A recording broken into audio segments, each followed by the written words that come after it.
day to you, wherever you're watching OGTV. I welcome you to your darling program, Peace and Conflict Resolution, on your darling sweet station, OGTV.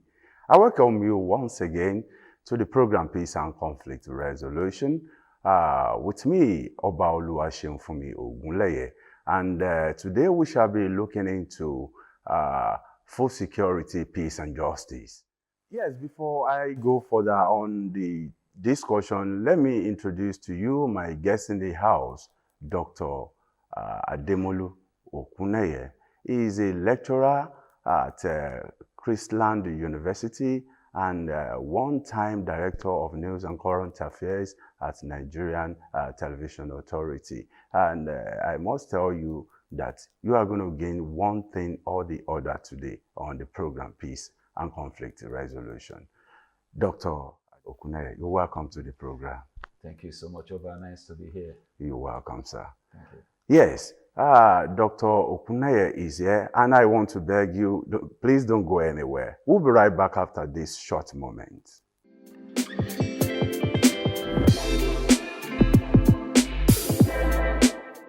Welcome back to the show. Peace and Conflict Resolution is still the program.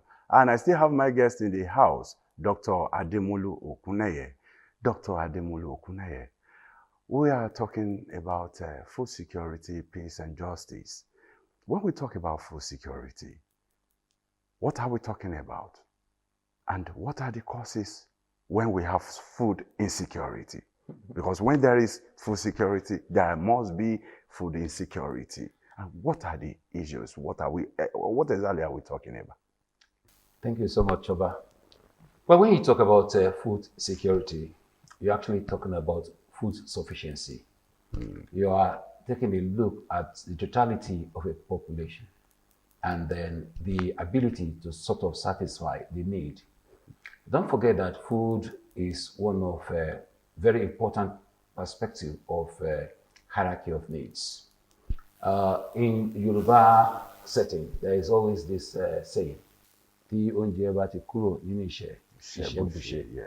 And that means that once food is maintained or achieved in poverty, then poverty has gone. And when you take a look at the Nigerian populace, people will tell you that what Nigerians need is comfort, ability to have access to food, ability to have access to a good accommodation, the ability to sort of satisfy oneself. Naturally, once food is taken care of, everybody is really strong and then able to actually move forward and contribute generally, positively to the society. But the moment food is taken away, there is no doubt about it that the society is in problem, that the society will definitely be in disarray. The society will definitely, there will be no concentration concerning development or achievement or advancement. And so as a result of this, it affects the social well-being of the people. It affects the political stability of a nation. It affects the totality of the people generally. And this goes a long way at even creating chaos, conflicts, and destruction. And that's why you see that suddenly some people just feel that when they cannot satisfy, they are not satisfied with food in terms of availability or access. They think of how do we do this? How do we get this? And so they go after the other people's property. They will say, if I go and steal at so and so place, I could actually eat. If I go and do this at so and so, my children will be able to have access to food. If I do this, if I do that, and that's why many will say that they are going into even robbery. When you see armed robbers, most times it is because of inability to have access to food. When you see even terrorists will tell you they are fighting for this ideology or so. Most of the time, it is because of inadequate availability of food Because with food, you will have even a psychological balance in terms of your strength and then your reasoning capacity. So food is somehow very, very essential to human existence. Okay, thank you, Doctor. Dr. Ademolu, you as a lecturer, there should be a way food security is being brought to our curriculum, because everybody is going to school now putting agriculture behind. Do you think we get it right? Well, talking about education, you first ask, what is the purpose of education? The purpose of education is to acquire knowledge, is to acquire strength and ability. It is to have the understanding of the general process of the world. That is why there are different departments in institutions of higher learning, especially in the area of specialization. You are talking about mass communication. You are a graduate of mass communication because you also studied broadcasting and your stuff. You are discussing agriculture and food production today. So mass communication is bringing you into talking about food and how to advance. Similarly, you have different institutions of agriculture in Nigeria today with the hope of instilling that knowledge, that capacity in terms of technological advancement. All over the world, you have the issue of technological advancement on almost an everyday basis. And except we acquire such knowledge, definitely we'll be nowhere. Then you have different areas of specialization, as I said earlier. You see some people in the science perspective. What do? They learn about how to improve the society through various scientific achievements. You see some food, some agricultural activities. You see fertilizer coming up. How did they get fertilizer? If there's no education, there's no how they would have been able to have fertilizer, because it's through technological advancement that we're able to come up with fertilizer. You see people talking about loamy soil and other soil that are very relevant to agricultural development. How did they get that? It is through education.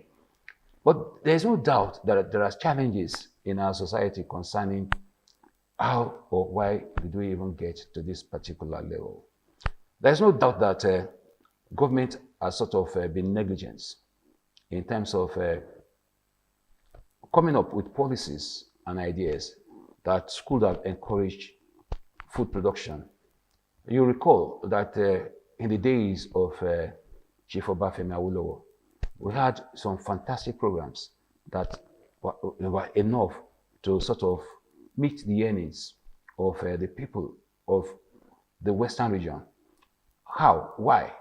It was because Chief Obafemi Awolowo identified agriculture as very vital to human existence.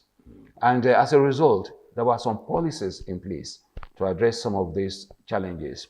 You saw the farm settlements. You saw some policies, and then how did we even generate the money to run the government through production of cocoa, which were also exported, and they earned such big amount that could build or construct such stories like the one we have in Ibadan, Cocoa House. And we had so many, and don't forget, it was through that I was also able to have a free education for everybody. Most of the political leaders you are seeing today, they rose through that opportunity. They went to schools free of charge. They got books free of charge. They got their uniforms free of charge. They even ate in schools free of charge. It's unfortunate that most of them had sort of neglected the vital sector of human development, agricultural production. It's unfortunate that most of them could not actually see the danger in neglecting that sector. Today, go and see the farm settlements. They've been turned to somewhere else. Some of them have been turned to housing estate. Some of them had been turned to just abandoned schemes. Then you don't forget that even the rural areas were developed. also encouraged, and the people also take a look at during the days of Oshoba, Segun Oshoba, as the governor of Ogun State. I give it to that man. Yarema himself. He opened up the rural areas. Most of the roads constructed were to open up, and it was because of his knowledge of the fact that the roads were very essential to food supply, to growth, to the well-being of the villagers, to the well-being of some settlements. Because these days you see that the rural areas are even neglected. So Chief Oshoba taking a toll, taking the line of Chief Obafemi Awolowo, taking the line of Bisi Onabanjo, felt that this is the way things should go. And you can see that even at that particular period, we were still having food sufficiency. And everybody was still able to say that I could live here and I could live here, there. It's unfortunate that over the years, things have been otherwise in this country.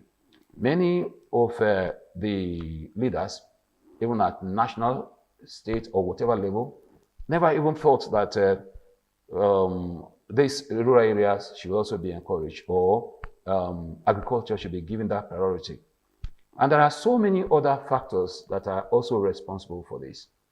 Don't forget the issue of insecurity, the fight between the herders and farmers, and the issue of climate change, the fact that the weather continues to change rapidly, and we not actually meeting up with some of these challenges.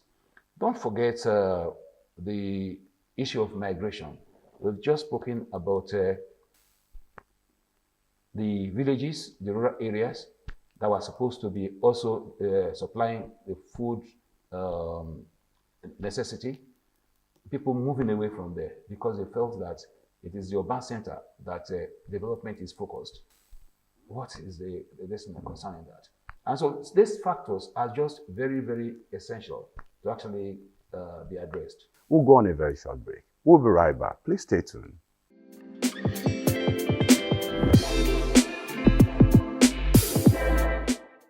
Yes, welcome back to the show. It's still the program, Peace and Conflict Resolution. I still have with me in the house, Dr. Ademolu Okunleye. Doctor, when we talk about food security, food insecurity, insufficiency and sufficiency of food, we should not forget one fact that road network is very, very important, and we should not put it aside, because farmers in their settlement there, they need to transport their goods to the town to sell and for other things, for exchange. These are many more. I don't know if it actually contributed to what we have as food shortage now. Well, there's no doubt that lack of social amenities had sort of affected food production generally. And when I talk about lack of social amenities, I talk about food. Road is very vital in terms of transportation. One major challenge with farmers or food producers in this country is lack of storage facilities. Storage facilities. Yes. Oftentimes, there are large productions.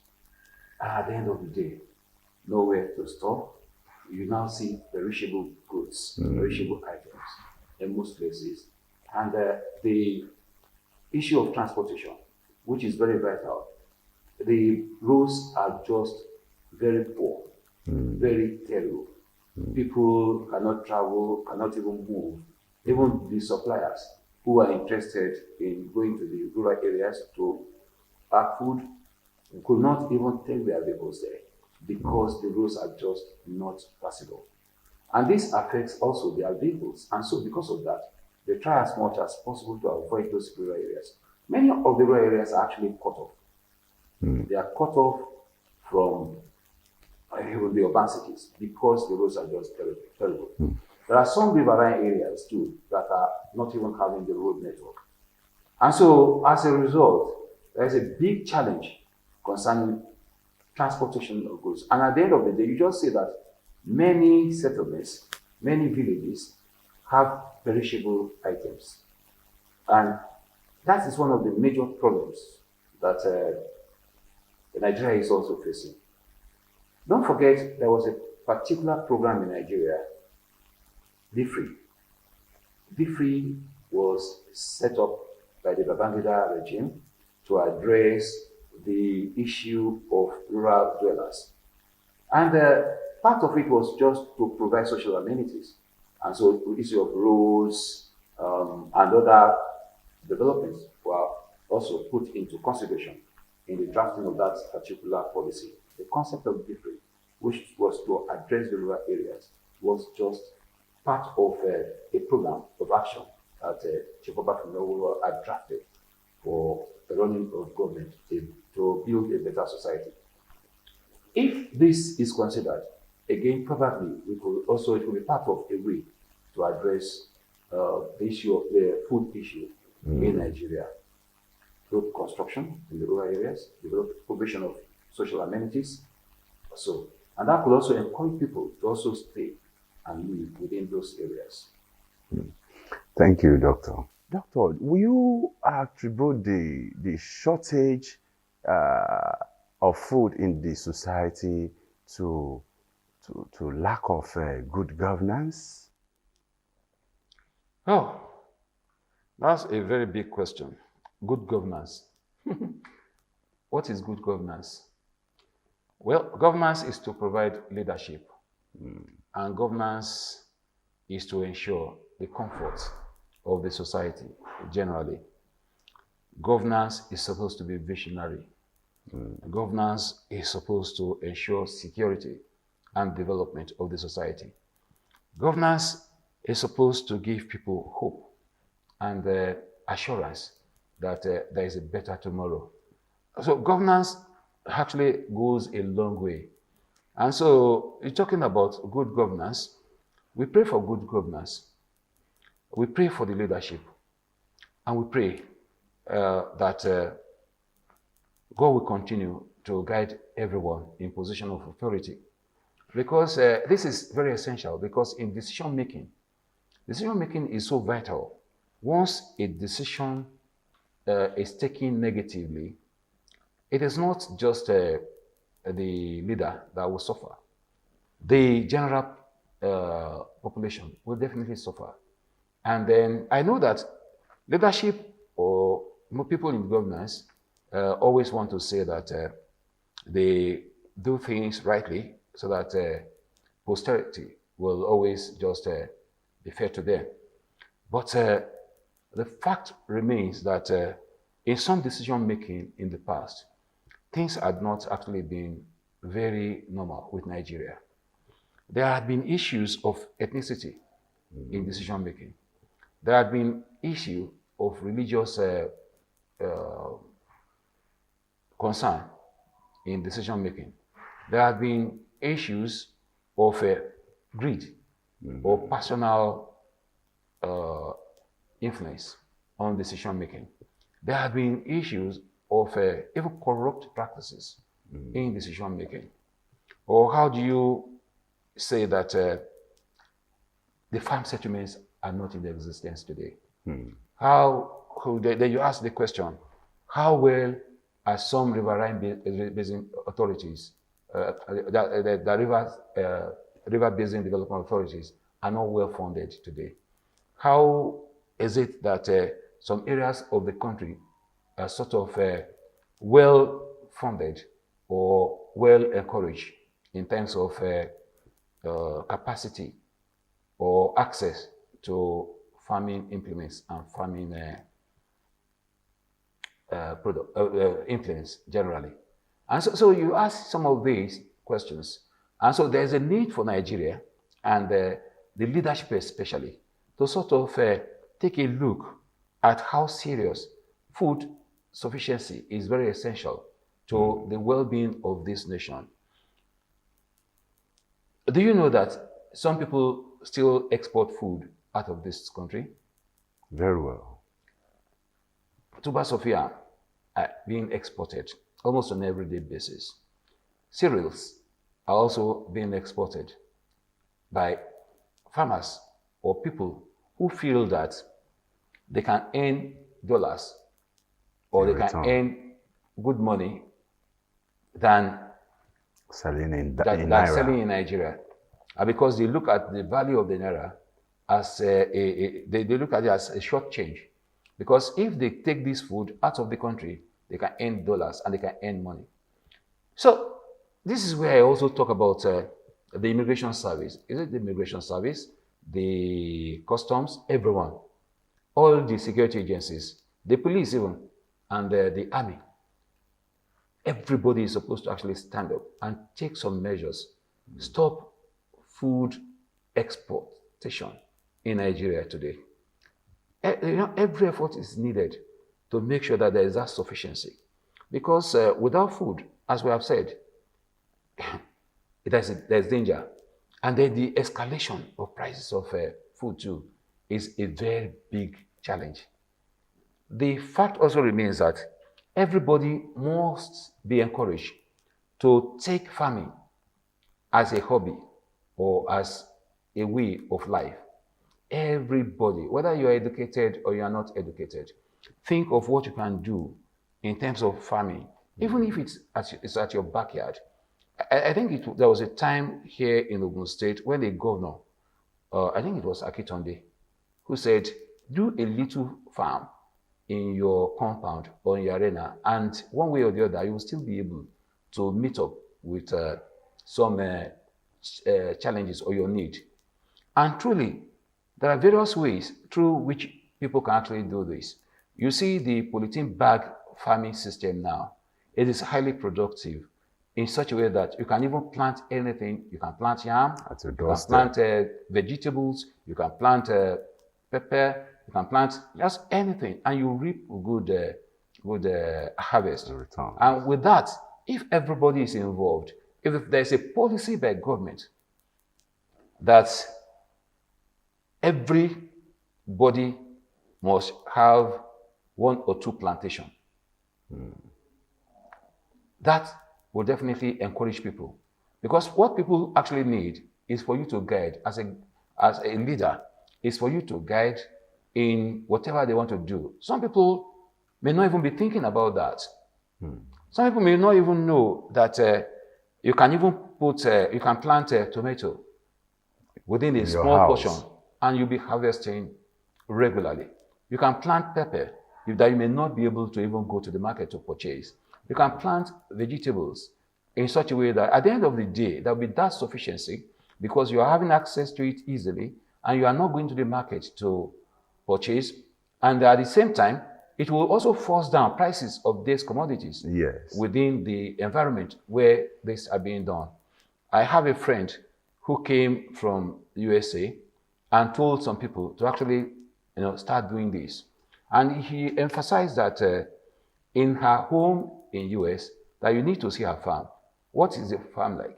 A very small portion of land, but using the bags and those stuff to actually plant. Not more than like a room size. Not too big. According to her, not too big. Even the husband would tell me that this is what is happening. That why are we so lazy to plant within a very small distance? Why would we be relying on some people to bring food to anywhere?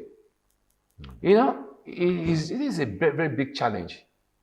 Why will we be saying that we must go to the market to purchase? Although to purchase is okay, because we cannot plant everything. But the fact remains that we can also add to the value of food sufficiency if we are all determined to be. You can plant fruits in your homes. You can plant trees. You can plant pawpaw. You can plant plantain. You can plant banana. You can plant anything, even fruits generally. So there must be that consciousness on the part of the Ministry of Agriculture, even on the part of governments generally, to sensitize Nigerians on food production and plantation to be part of production. And also there should be that encouragement on the part of institutions in this country. You see, an institution like Federal University of Agriculture, Abeokuta, Yes. I don't see any reason why they should not even be able to supply enough food for Southwest. Exactly. How many students have graduated from that institution? How many of them are practicing agricultural production today? I'm aware that this school has been in existence for years, and they had produced experts in different fields. But to what extent is this institution contributing to the advancement in terms of food sufficiency? And so we have other institutions like that that are also producing students of agriculture, and they are supposed to be experts in this area and meet our yearnings.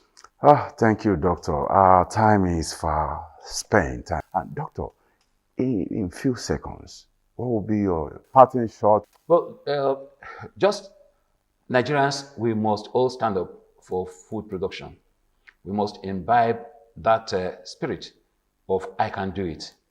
We must also encourage ourselves that even if it is just to plant just one particular item, you can actually change the society generally.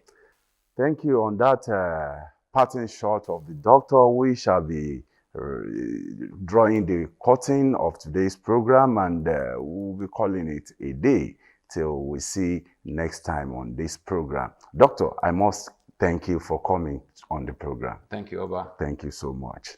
Till we see next time, same station, the same time here, I want to beg of you, please plant something.